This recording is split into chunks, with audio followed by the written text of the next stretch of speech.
Chemplast Sanmar Limited Q4FY22 earnings conference call. This conference call may contain forward-looking statements about the company, which are based on beliefs, opinions, and expectations of the company as on the date of this call. These statements are not the guarantees of future performance and involve risks and uncertainties that are difficult to predict. As a reminder, all participant lines will be in the listen-only mode, and there will be an opportunity for you to ask questions after the presentation concludes. Should you need assistance during the conference call, please signal the operator by pressing star then 0 on your touchtone phone. Please note that this conference is being recorded. I now hand the conference over to Mr. Ram Kumar Shankar, Managing Director, Chemplast Sanmar Limited. Thank you, and over to you, sir. Thank you very much, and good morning, everybody. On behalf of Chemplast Sanmar Limited, I extend a very warm welcome to everyone joining us on our call today. On this call, I am joined by our CFO, Mr. N. Muralidharan, Dr. Krishna Kumar Rangachari, who leads our Custom Manufactured Chemicals Division, and FGA, our Investor Relations Advisor. As you're aware, Mr. N. Shankar, Chairman Emeritus of the company, passed away on April 17, 2022. His contribution to Chemplast, with which he was associated for 55 years, and indeed Indian industry, is invaluable, as were his contributions to the fields of sports, music, heritage, education, and healthcare. We would like to pay our respects to him today, and I speak on behalf of the management team in saying that we rededicate ourselves to the value systems that he held so dear. I hope everyone had an opportunity to go through the financial results and investor presentation, which has been uploaded on the stock exchange and on our company's website. The company has reported very good results for the fiscal year 2022, a year marked by an important milestone in our history, our initial public offering.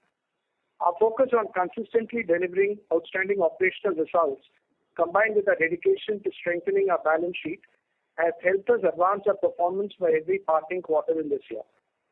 For the year as a whole, we registered our highest ever revenue of rupees 5,892 crores, which was a 55% growth on a year-on-year basis, with a healthy EBITDA margin of 20.3%.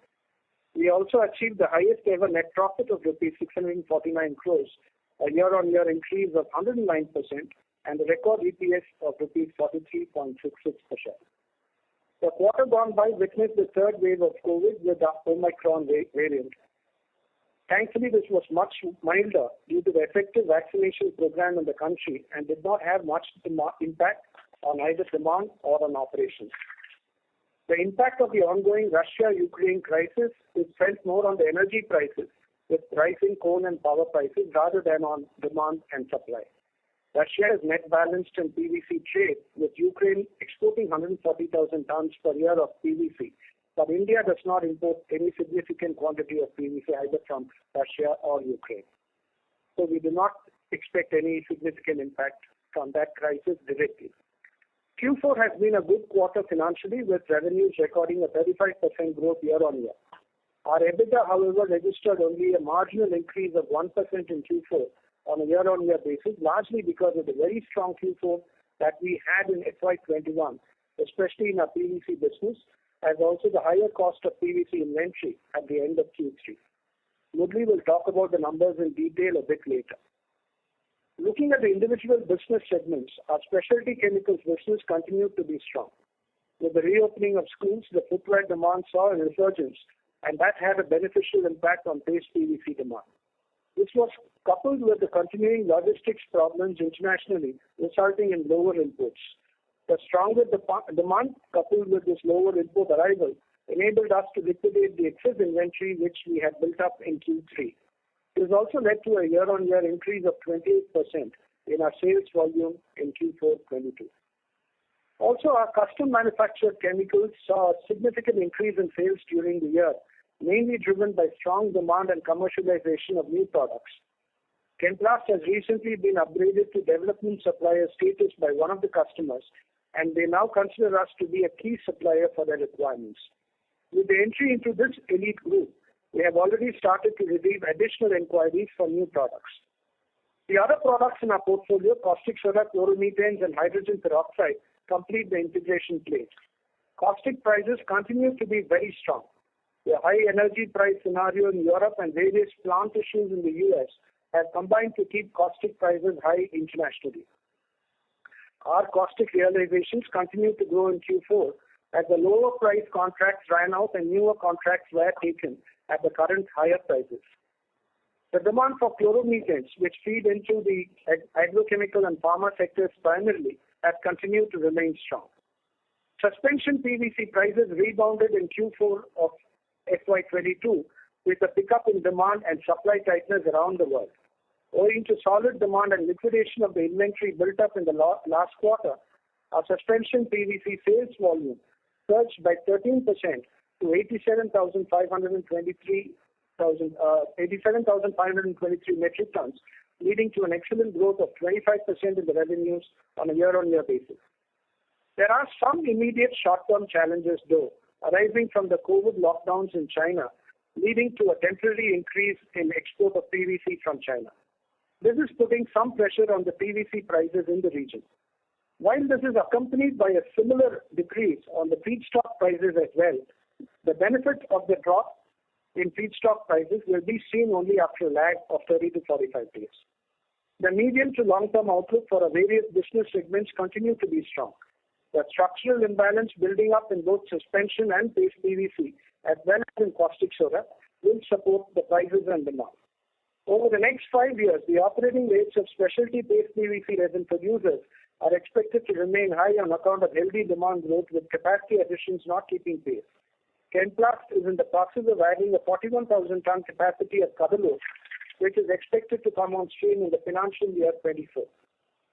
Most orders have been placed and construction is expected to commence very soon. The outlook for custom manufactured chemicals continues to remain robust with sound customer inquiries. The first phase of our capex involving setting up of a new multi-purpose plant is slated to be completed by the first quarter of FY24.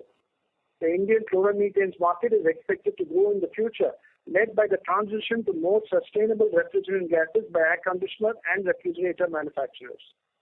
We have started work on restoring our caustic capacity to the full install level of 119,000 tons per annum, which should also be completed in FY24.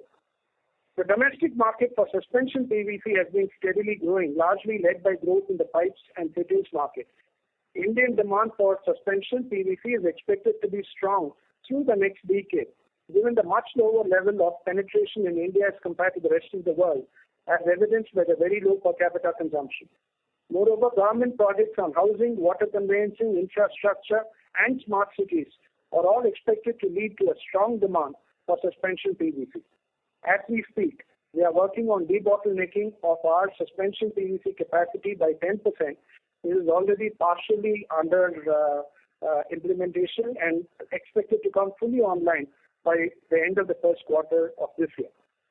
Now I would request our CFO Muralidharan to share the quarterly financial highlights. Murali? Thank you, Ramkumar, and a very good morning to all the Sorry to interrupt. Sir, we are not able to hear you.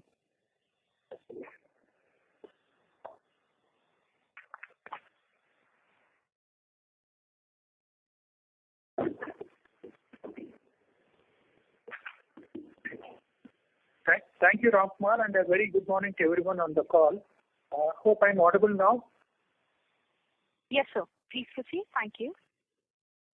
Looking at the results of the company for Q4 and the financial year FY22, there was a significant increase in our revenues during the quarter as well as to the full year FY22 on a YOY basis.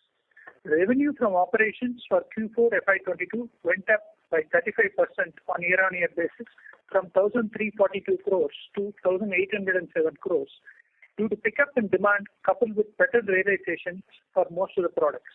As we mentioned earlier, we ended the last quarter with higher level of inventories for both paste PVC and suspension PVC due to restrictions around operation of downstream units in the NCR region due to poor air quality and extended monsoons during October-December 21 quarter, impacting the demand.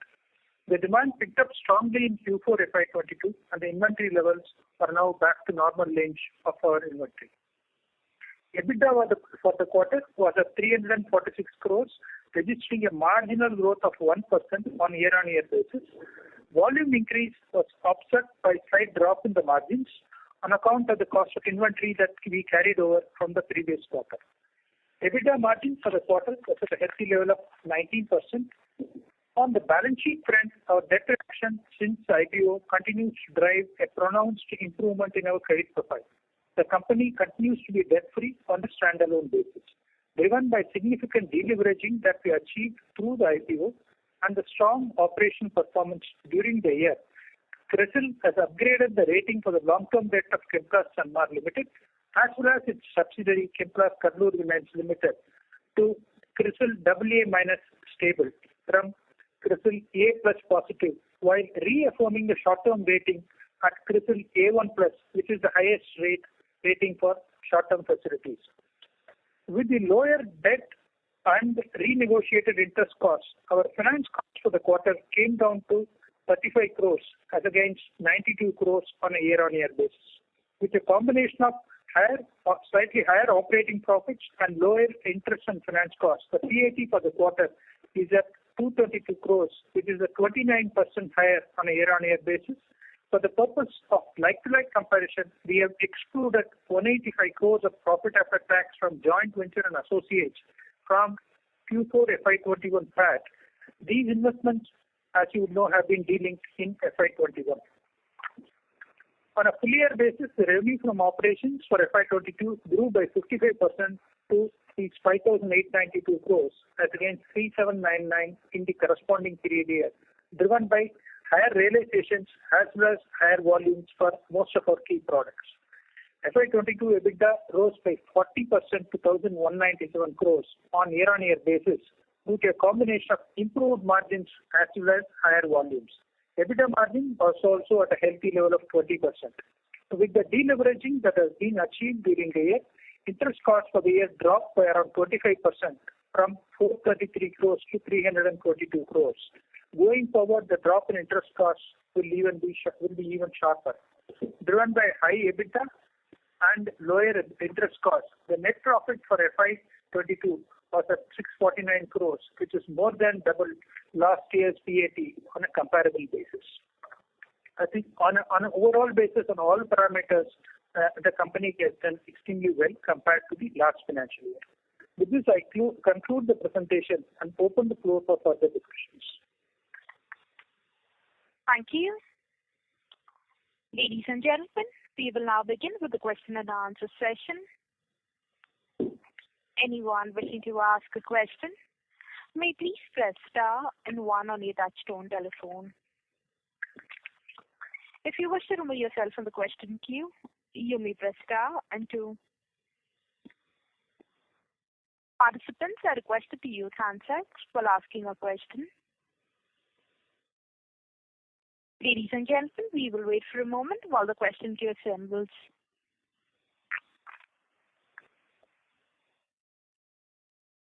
The first question is from the line of Ahmed from Unifi Capital. Please go ahead.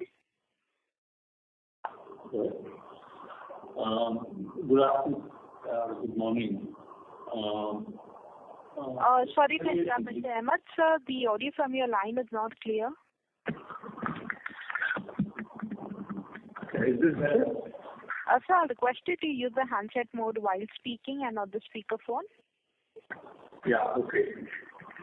And can you hear me now? Sir, a little better. Please proceed. Yeah. I was just wishing the management for a good year and thanking them for a good year. And I'm addressing myself to the management and through the management to the board with a question not so much of an operational nature, but a bit more strategic. So, could you tell us how you think about capital allocation? You have a strong balance sheet now, and you don't seem to have a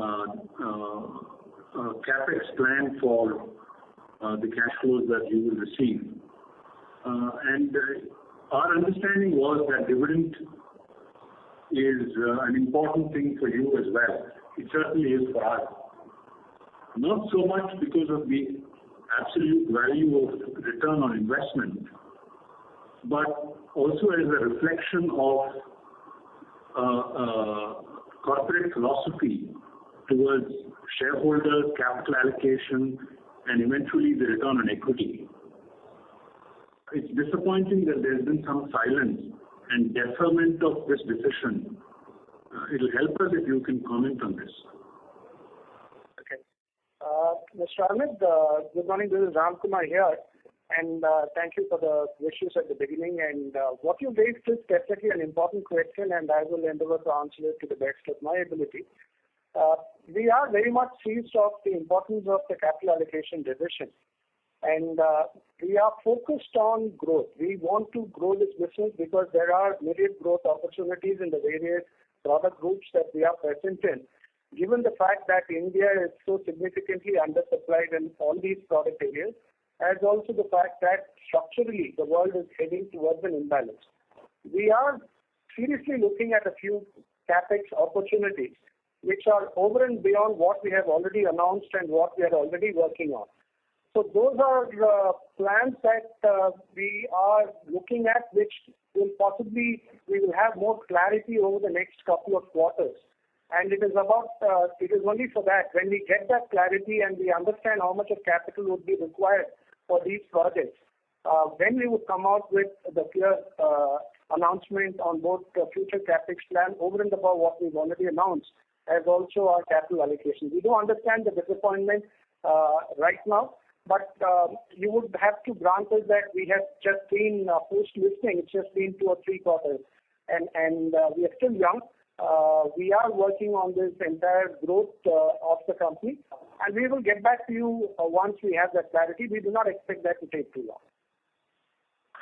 Okay, for now, I accept your answer, sir, and I'll come back to you next quarter. I have a colleague who has a few operational questions for you. Thank you so much. So now one question regarding the inventory. So last quarter, we closed with 6,000 tons of paste PVC inventories and close to 25,000 tons of suspension PVC inventory. So can you share the number at the end of Q4? Yeah. At the end of Q4, we have 3,500 tons of suspension PVC inventory and only 520 tons of paste PVC inventory. So we have significantly increased the stock and come back to our normal inventory levels. Got it. Now, just one question to understand the margins of suspension PVC business. So we sold about 87,000 tons this quarter, and close to 25,000 tons will be from the high cost inventory. So if I want to bifurcate the spreads we earned on the old inventory and the new production we did in this quarter, can you just throw some light how the difference will be in the spread? Okay. The overall contribution, by contribution we mean the realization minus the variable cost, including not only the feedstock cost, it also includes the power utility, that it is all of that, conversion cost, everything is included. The overall contribution for the quarter was around 22,600 rupees. Out of this, like we had mentioned in the last call as well, the first 2 months we had indicated that will be impacted by the inventory that we carried over, high cost inventory we carried over from the previous quarter. So the first 2 months average was somewhere around 18,000 rupees. The last month average was close to 29,000 rupees. This sort of averaged out to 22,000 as a whole. Okay, got it. Now, question on the CMC business. So in the commentary, you mentioned that we have done a high growth in this quarter, and we don't disclose the bifurcation for the specialty chemicals business between paste PVC, custom manufacturing, and the rest of the chlorochemical business. So can you just throw some light on what percentage revenue growth we did in the CMC business this year, if not the absolute amount? That is first question. And the second question is regarding the margin impact. So our understanding is that we'll be procuring some intermediates from China for CMC business. So there will be some lag in the pass-through between the increase in the cost and the pass-through we do to our customers. So can you just throw some light on the revenue growth and the margin for the CMC business? Yeah, I will first address the margin part, and then I would request Krishna Kumar to talk about the other question that you had. On the growth number that you talked about, we had alluded to a number of 35%. We had talked about last 3-4 years we've been growing at 35% level, and we were saying that our growth will be on similar trajectory going forward. I can only mention that we have exceeded it by a significant margin. I would like to avoid getting into the exact number, but I can only say that we have exceeded it by a significant margin. Okay. Thank you. Ladies and gentlemen. On the other question, I would like Krishna to respond. So related to the cost pressures, yes, there were some significant pressures through the year. So some of our arrangements with our customers allows us to pass on a reasonable amount of those increases, and so we were able to pass that through, based on the formula pricing we have for these products. So that's my answer related to the cost increases. But we continue to see these pressures, being there, for the foreseeable future as well. Thank you. Ladies and gentlemen, in order to ensure that the management is able to address questions from all participants in this conference, we request you to limit your questions to 2 per participant only. The next question is on the line of Sanjesh Jain from ICICI Securities. Please go ahead. Good morning, sir. Morning, Sanjesh.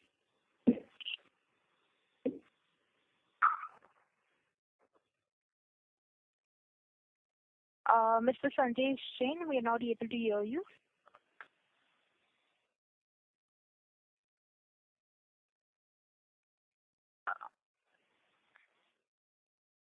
Mr. Sanjesh Jain? Can you hear me now? Yes, sir. Please go ahead. Thank you. Sorry for this. First on the suspension PVC, we said in an earlier call that we were in discussion with one of our partner to supply the VCM and possibility to expand the suspension PVC now from close to 300,000 to 600,000 metric ton, and we also have a EC clearance, land and infrastructure for that. Is procuring VC becoming even more difficult in the scenario where gas prices are very high? How should we see this availability of VCM for us to expansion? Do you think this issue of lower VCM availability is going to go away anytime soon, or it's going to take more time than what we have anticipated earlier? So that's on the first one. On the second, more on the custom manufacturing. Now we were earlier guiding a growth which was in a historical range. Now it looks like from your comment it's going to be significantly higher than that. So in a new improved scenario, do you think this can go far ahead of what we have anticipated, and the capex could be preponed now that balance sheet is better and more opportunities can be taken given that these are multi-purpose plants? So in a new scenario, is it fair that we on a lower base we should be able to grow at say 40-45% for next few years? Is that a real possibility? And number 3 on the caustic soda. We are talking of restoring certain capacity. So what will that mean in terms of additional capacity for us in FY24? So what will that additional capacity be? So these are my 3 questions. Thank you. All right. Morning, Sanjesh. This is Ramkumar here, and I will take questions 1 and 3, and I will then request Krishna to take your second question. In terms of VCM availability, yes, VCM is, as you know, a refrigerated gas, and it is not that easy to transport as well, and it needs to be handled with special care. The availability of VCM also has, it is there around the world, but you need to have a very good supply chain to access this. This is something that we've built up very effectively, and we have sources of the VCM from the Middle East, from Europe, and from Northeast and Southeast Asia. We are quite comfortable in the supply chain that we've built up. We also partner with a leading Japanese trading company, which has the world's largest position in VCM. And therefore, we are very confident about meeting the existing requirements and also for the already announced paste PVC project.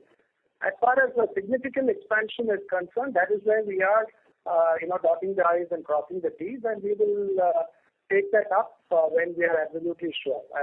It has always been our practice to ensure a very high level of comfort and confidence before we announce a project. But once we announce it, we go ahead with it and execute it there. So that is what we are working on. So we believe that we will, as far as our existing operations and the announced projects are concerned, there is absolutely no problem in terms of the VCM. Like I said, we have a very well-established supply chain and a multiplicity of sources as well. In terms of the caustic soda that we are talking about, we are currently at 100,000 tons. Our total capacity, installed capacity is at 119,000 tons. This was always a swing plant, which depended on the make or buy decision on ethylene dichloride. And now that the make part of the decision is what is coming up as the most beneficial, we are working on restoring that 20,000 tons. This should be online by FY24.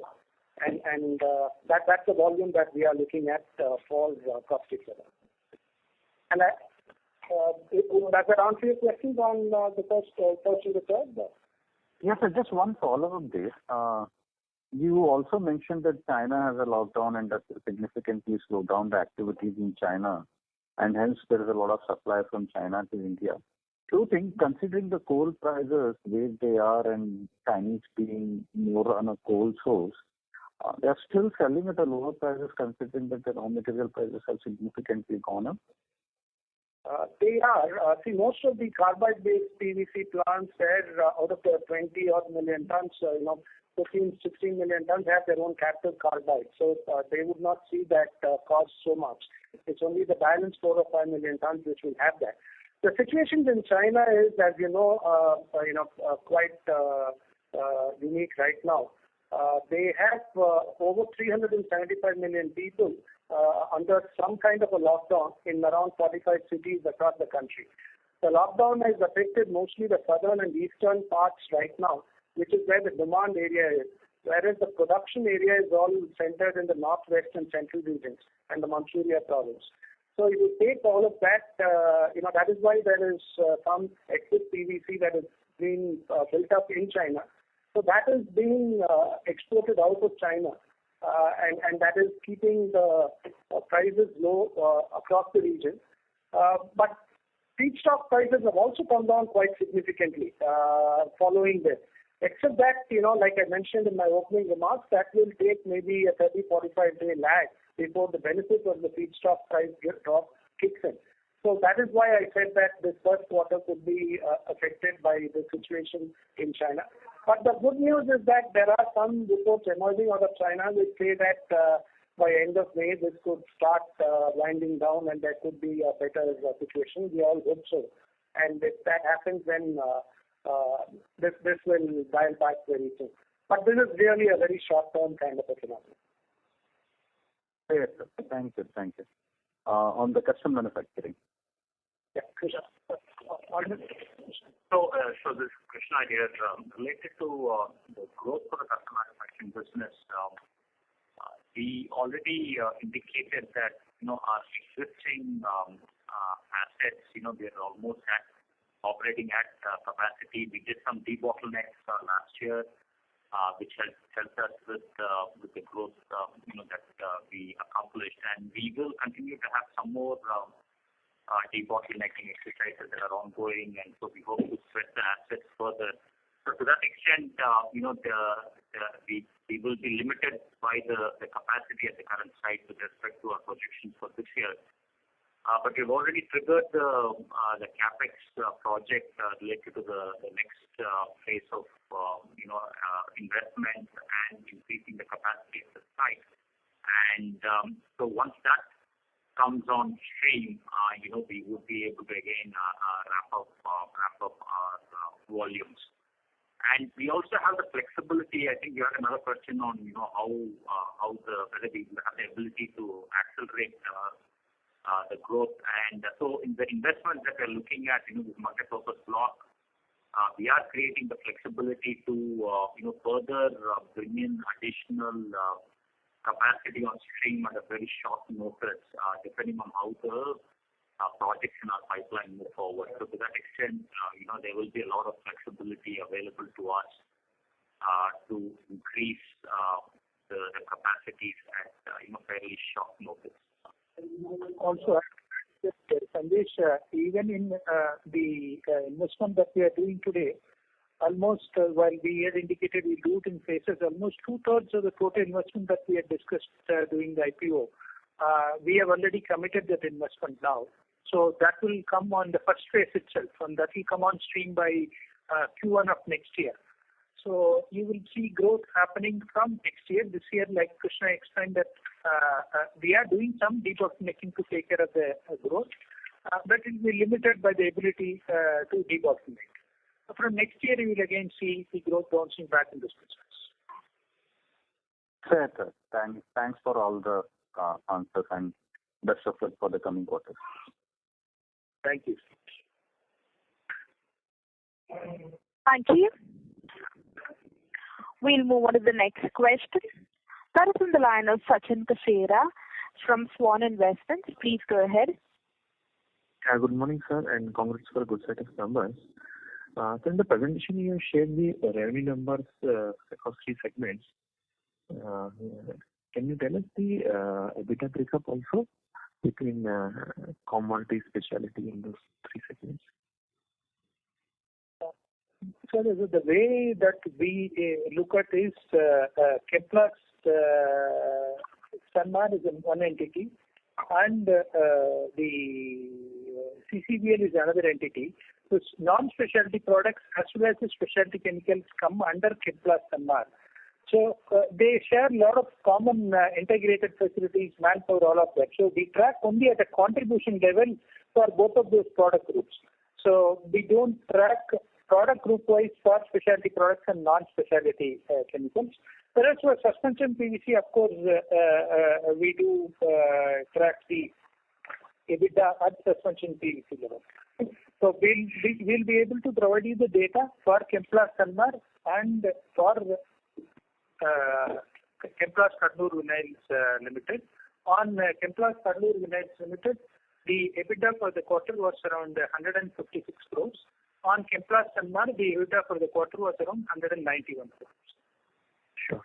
My question, the background for my question is that what is happening is that when you are giving the segmental EBITDA of specialty and non-specialty together, the market is not able to appreciate the number that we are showing in specialty because we have the revenue number but not the EBITDA number. Hence, the overall EBITDA that we are seeing as a company is being looked upon by the market as just entirely commodity, and that's why our valuation of the bourse is quite low. So my request would be that we should start to see how we can give the street a better color and understanding of the specialty side of our business.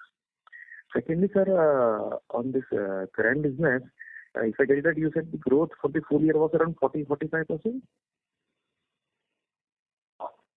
On the CRAM business, what I mentioned is we had indicated a growth earlier of around 35%. I said we have far exceeded that growth in the current year. In fact, it's slightly above 50% levels. Sure.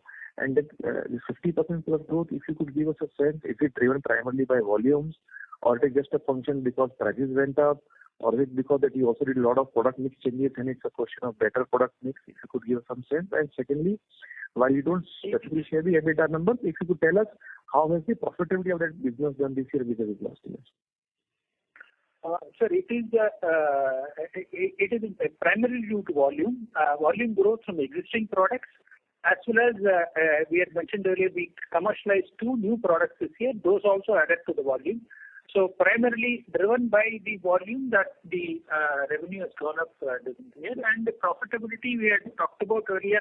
The business generally makes a contribution of somewhere between 40 to 50%. I think it stays closer in the roughly around that range. Okay. I thought with the 50% type of growth, we should have got some benefit in terms of operating leverage, and hence the margins this year would have been slightly better. Or is it that because we wanted to grow volume significantly, we took some hit on the margins and focus on volume instead? No, we have not consciously taken any reduction in terms of the margins when negotiating. At the same time, when the new products that you commercialize, it takes sort of a year or so for things to stabilize and you reach the full potential of margin. So that impact will also be there. Sure.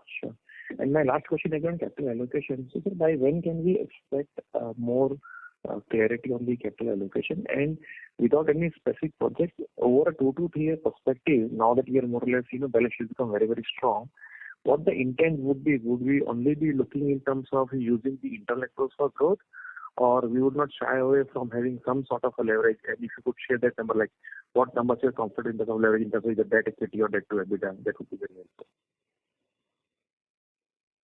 Sure. On the CapEx, I think like Ramkumar explained earlier, we are actively looking at CapEx both in the specialty side as well as in the suspension PVC expansion.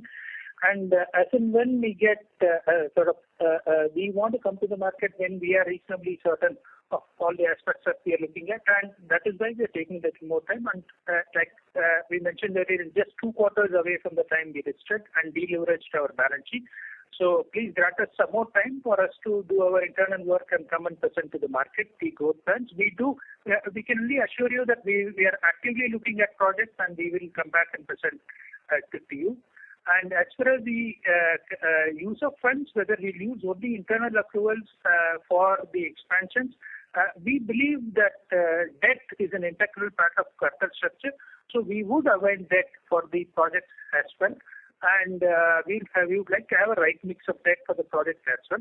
As far as the debt, what level of debt we would be comfortable with, as you would know that post-IPO, the rating has consistently moved up, and it is at AA- level. So we would like to retain a AA rating for this company, AA- around this level of rating for this company. And so we would sort of be comfortable taking a debt which sort of doesn't impact our rating going forward. That's broadly how we are seeing the projects and capital allocation. And so is there a minimum IRR that you guys would be benchmarking? Sir, may we request that you return to the question queue so the participants waiting for their turn? Sure. Thank you. Thank you. A reminder to the participants to restrict their questions to 2 per participant only. The next question is from the line of Vandana Soni from SBI Mutual Fund. Please go ahead. Hi, Raj here. So here I just one or two clarification. By when does the CSM capex come on stream? You mentioned, sorry, I missed the timelines. You mentioned 2/3 of CSM capex is already committed, and it will come on stream by when? First quarter of FY24. Towards first quarter, June, July of FY24, it's when it will come on stream. Okay, sure. And you mentioned about the breakup in the margin, for the first 2 months, it was around 18,000 rupees per ton you mentioned?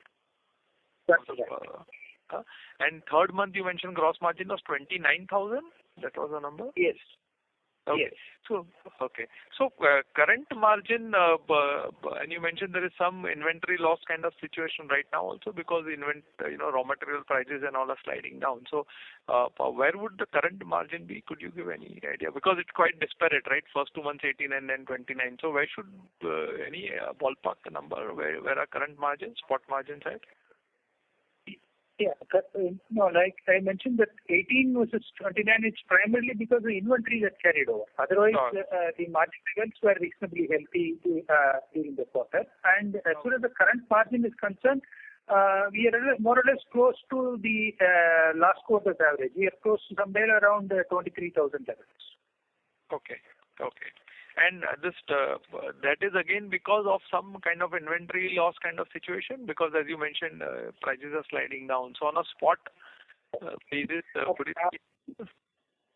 Let me take that. This is Ram here. Just to give you some background about what is happening in the market. Let me just take a step back. In October 21, when the peak prices were hit, at that point in time, suspension PVC prices were ruling at $1,900. I'm talking CFR India.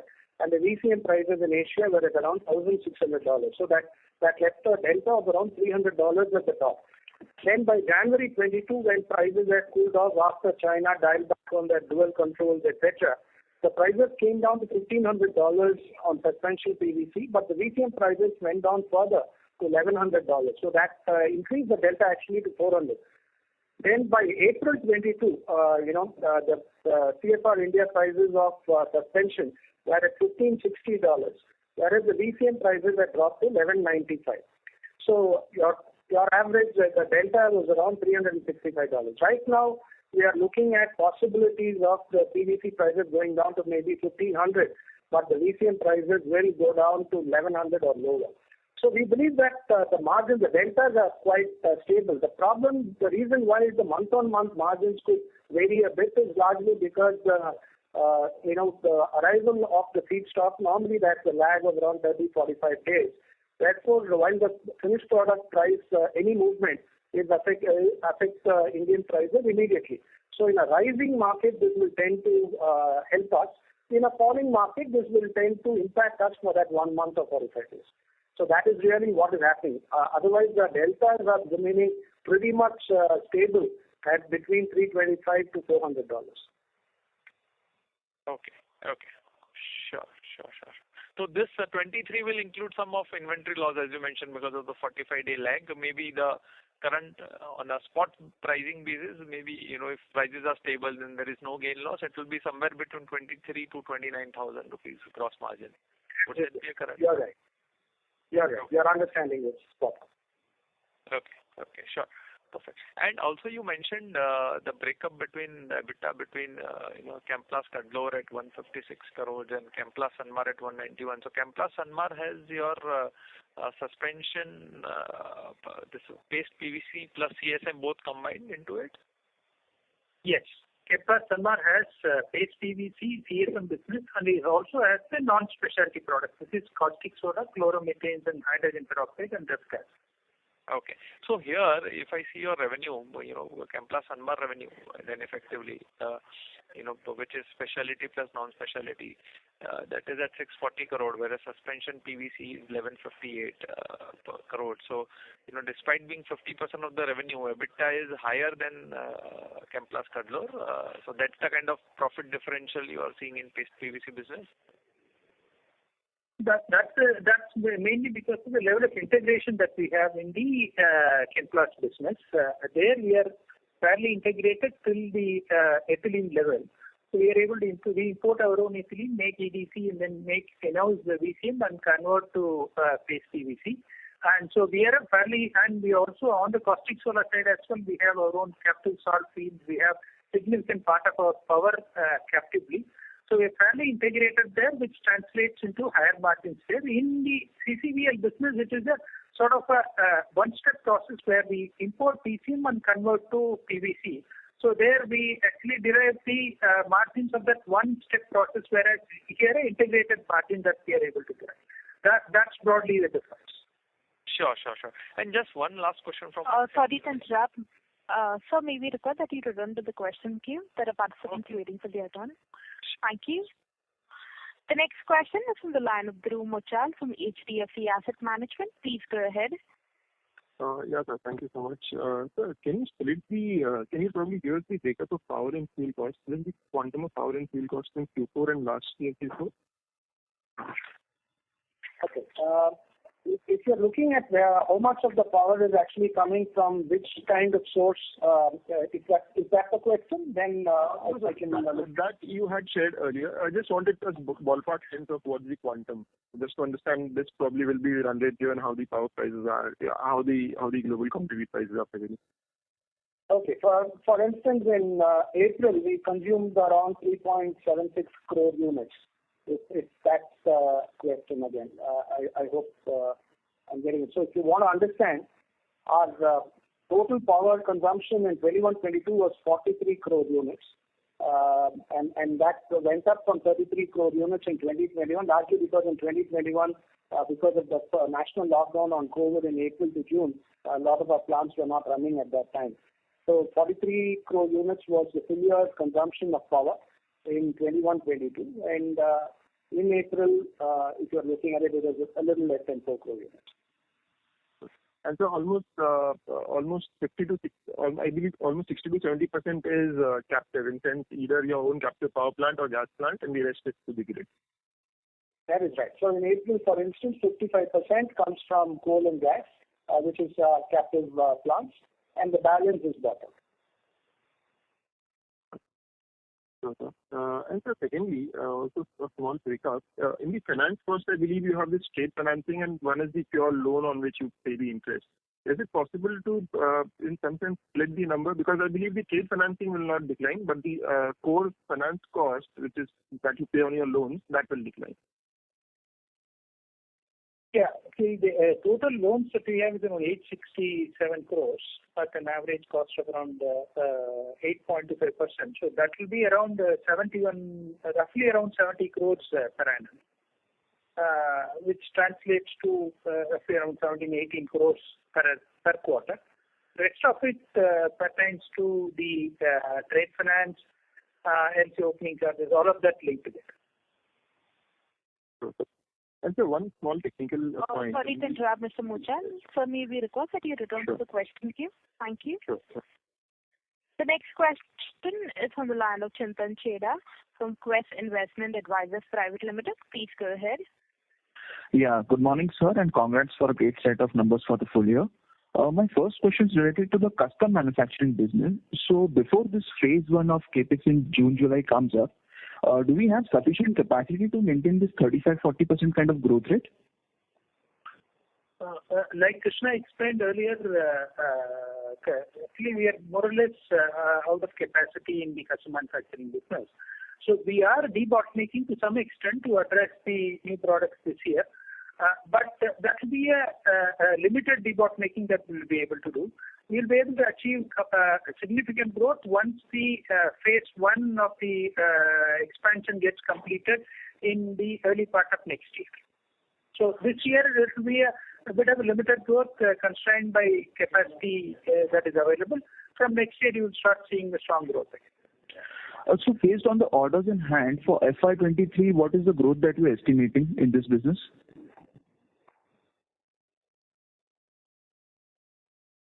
Hello?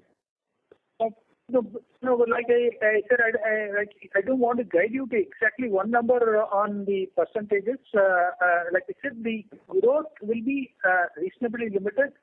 We don't expect it to cross 20% this year, primarily due to the fact we are restricted by capacity.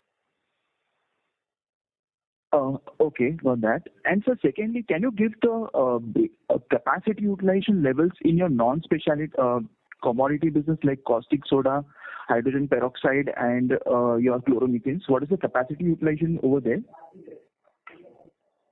If you look at the three segments, which is the suspension PVC capacity utilization was at 99% this year. And on the non-specialty products, the capacity utilization was around 80% level. That's primarily in the caustic soda business, where, like Ramkumar was explaining earlier, we are restoring our capacity from 100,000 to 120,000 tons. So because of that, we operate the caustic capacity at 100,000 tons level. Otherwise, all other products effectively operate to full capacity. On the specialty products as well, on the paste PVC custom manufacturing, our capacity utilization was at 99%. No, I'm just asking about the capacity utilization of chloromethanes and your hydrogen peroxide. If you could share how much at what capacity utilization they are running. Chloromethanes operated at 99%. Hydrogen peroxide operated at around close to 50% level. And that is where we had mentioned earlier also the hydrogen peroxide will get ramped up to full capacity utilization next year. So it will hit the full capacity utilization in FY22-23. Okay. And sir, there is one other income. Mr. Yeah, I'll get back in the queue. Thank you. Thank you. The next question is from the line of Ankur Periwal from Axis Capital. Please go ahead. Yeah, hi sir. Thanks for the opportunity. First question on the working capital side.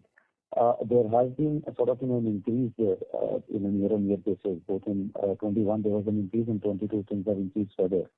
So if you can just highlight, is there any business specific impact here? There is no business-specific impact. Actually, it's all due to timing difference. If you look at the working capital, the increases come from inventory, debtors, and which has been partly offset by increasing trade payables. So on the inventory, actually we had, it depends on the timing of shipments of VCM that we did. We had significant amount of VCM as goods in transit at the end of the year. We had almost 20,000 tons of VCM as goods in transit towards the end of the year, which contributed to the increase in inventory towards the end. It's only a timing difference. As well as the debtors, as you know, in the suspension PVC and paste PVC, which are the where the large volume months, where our credit period is effectively between 3 to 7 days. So this debtors increase is primarily due to the higher sales in the custom manufacturing business in the last quarter. There generally we have a 60-day credit period. Since it was more skewed towards the last quarter, the debtors went up towards the end of the year. Other than that, there is no change per se in the business model.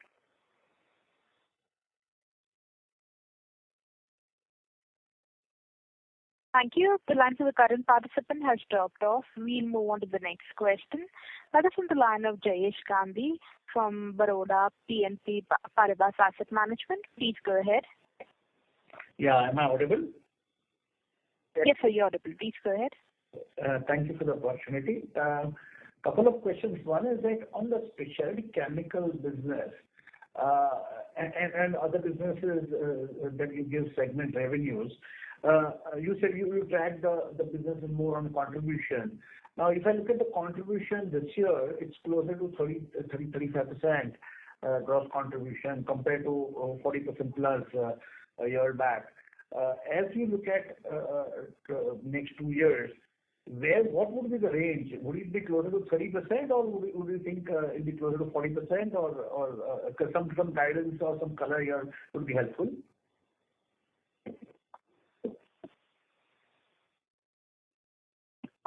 On a overall basis, I suppose you are talking about gross margin numbers. That's right.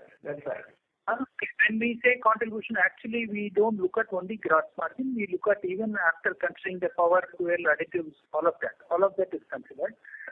On the gross margin numbers, actually we will only guide you this way. If you look at the last year, gross margin and EBITDA, whichever way we look at it, if you look at the last year, we made the 344 crores of EBITDA on OIM basis and a gross margin of 545 crores. Which translated a 26% EBITDA margin and 41% gross margin. Whereas even with slightly higher gross margin this year, the absolute number at 601 crores, the percentage looks lower to you. That's mainly because the base has changed. So what we track more importantly is the per unit contributions. That is what is more important to us, because if the price of the end product goes up and price of input also goes up, we still get our margins on a per ton basis, which will flow down to the bottom line as well. But when you look at the gross margin, you may assume that the gross margin level has dropped from the compared to the previous year. In reality, the profitability of the business, in fact, would have improved because we would have got a higher per ton margin from that product. So we would only request you to look at per ton and overall EBITDA numbers rather than getting into percentages. Makes sense. So would you say the 22 overall EBITDA is more sustainable, or you think you can achieve the 21 number as the expansion can get into actual production? 22 EBITDA numbers, they are, there's no problem on the sustainability of the numbers that we have had in the last year. And in fact, as we roll out these projects that we've already announced, we will start seeing the impacts flowing in, largely from 23-24. A little impact of that will be in 22-23 with that PV suspension debottlenecking and the hydrogen peroxide, going or ramping up. That will add, definitely to some amount to the sales of maybe around 400-500 crores. But from 24 and 25, when all the projects are coming up fully, the increase in sales for the announced project itself should be to the tune of around 1,700-1,800 crores. So, and therefore, obviously, the margins would also be to that extent more. So, sustainability of the current EBITDA is something that we are confident in.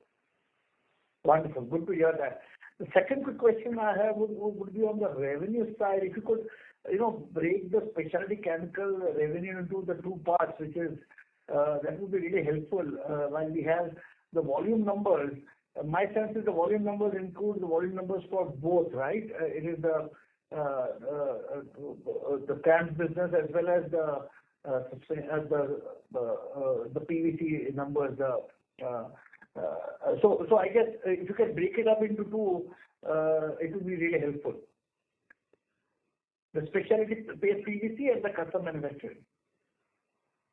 So we do note your point, and like we had explained earlier as well, we look at internally, at least we look at three specific product groups, which is specialty chemicals, non-specialty, and suspension PVC. And for the present, we would like to present the same way to the market. The way we see as management, we would like to present the same way to the market. We believe both the specialty businesses are high margin business. Maybe there could be another tomorrow which is also a high margin business. So we would like to look at specialty one basket and drive the growth.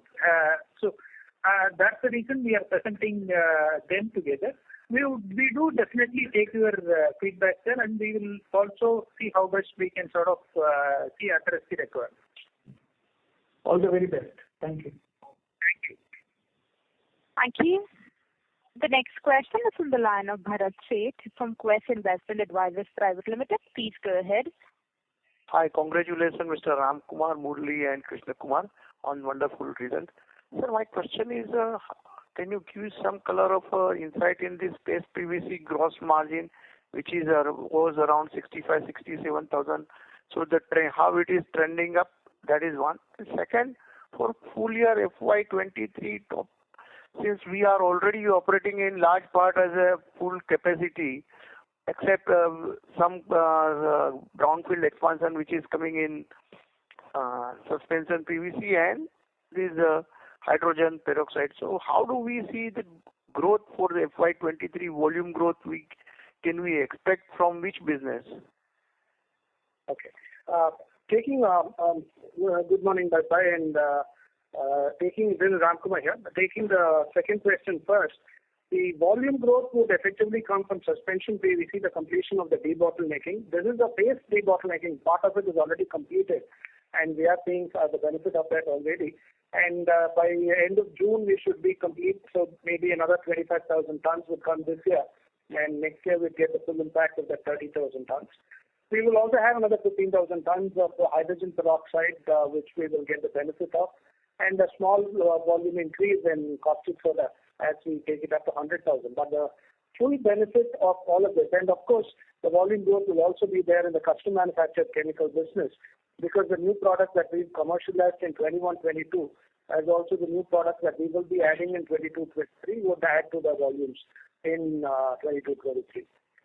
But if we go forward, if we look ahead, once all our projects are commissioned, and that will happen by around the middle of FY24 and the end of FY24, on a full year basis, all of that would add, like I said earlier, around 1,700 to 1,800 crores at current prices of sales to the market. And sir, gross margin in paste PVC?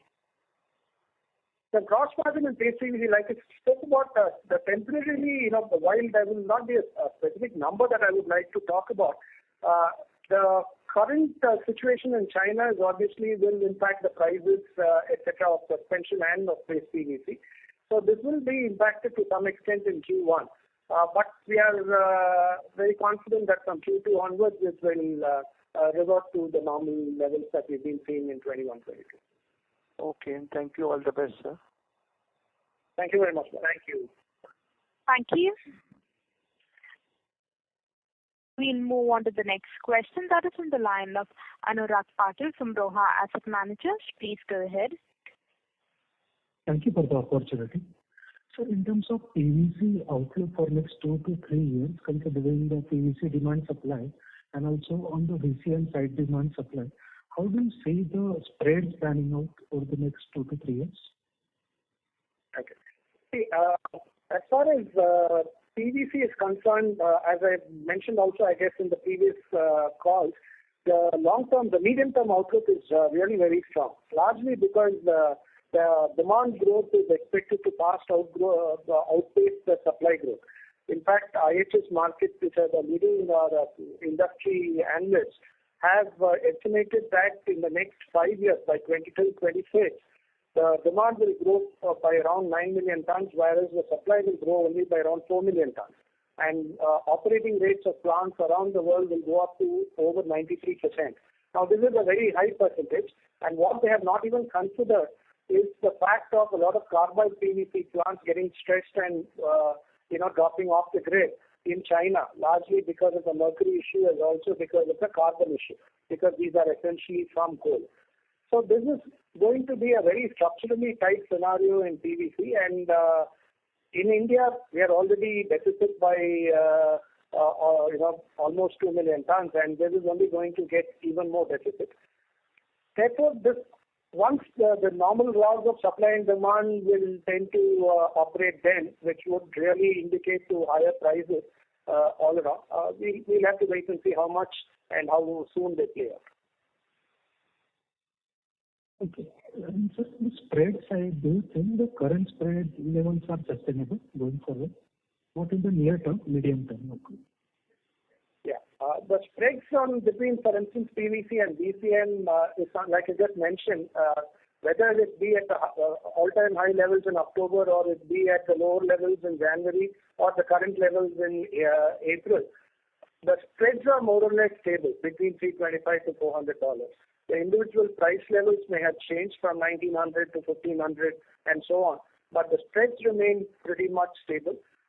And given the structural imbalance that I just spoke about, we are pretty confident that this spread would tend to continue. Okay. Thank you very much. Thank you. Thank you. The next question is from the line of Darshit Shah from Nirvana Capital. Please go ahead. Yes, sir. Thanks for the opportunity. So, I have two questions. One of the customers into this business, we are seeing a lot of opportunities, and also we are being now one of the preferred suppliers for innovator. So, where do we envisage this business, say 3-4 years down the line? Just a ballpark number in terms of revenue or probably a percentage of our overall scheme of things. And also, do you plan to kind of get into long-term specific contract with this specific innovator company that we are talking with? So I'll answer the second question first, and then answer the first one. In terms of long-term contracts, it will depend on the molecules that we have in the pipeline. The fact that Sorry to interrupt, sir. Your audio is sounding very soft. Can you speak a bit louder? Okay. This is Krishna here. Hope you can hear me well now. Much better, sir. Thank you. Okay. So with respect to your question on long-term contracts with specific customers, specific projects, it depends on the projects itself.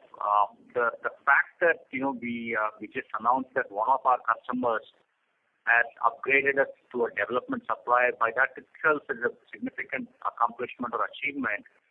What that does is, many of the projects that they would have in their pipeline or new chemistries, new molecules that they're launching, they would consider us or they would, route many of those inquiries to us as a preferred supplier.